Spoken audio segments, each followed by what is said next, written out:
అంజనాద్రిపై సంతతి కొరకై అహోరాత్రములు తపస్సు చేసే వానర కేసరి కేసరి కుల సతి కడుపు పంటగా జనించినాడుక అసమాన బలోద్ధతుడు సంయుతుడు అంజనాసుతుడు పవననందనుడు.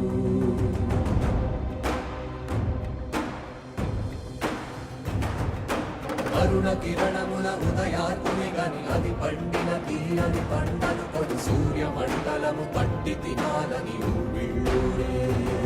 తన దేహం నాటున రవి మరుగై జగము చీకటైపోగా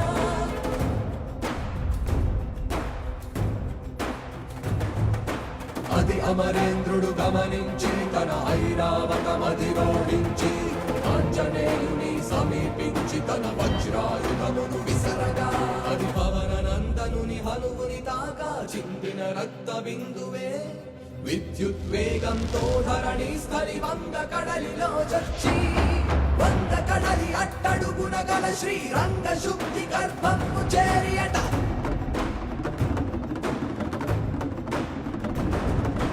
కాలక్రమమున ధని భవించి హనుమరుధిరమణి ధనియై అర్హతగల ఒక సహృదయునికై నిరంత నిశ్చల నిరీక్షణం వర్ష సహస్రక నిరీక్షణం నిరంత నిశ్చల నిరీక్షణం వర్ష సహస్రక నిరీక్షణం.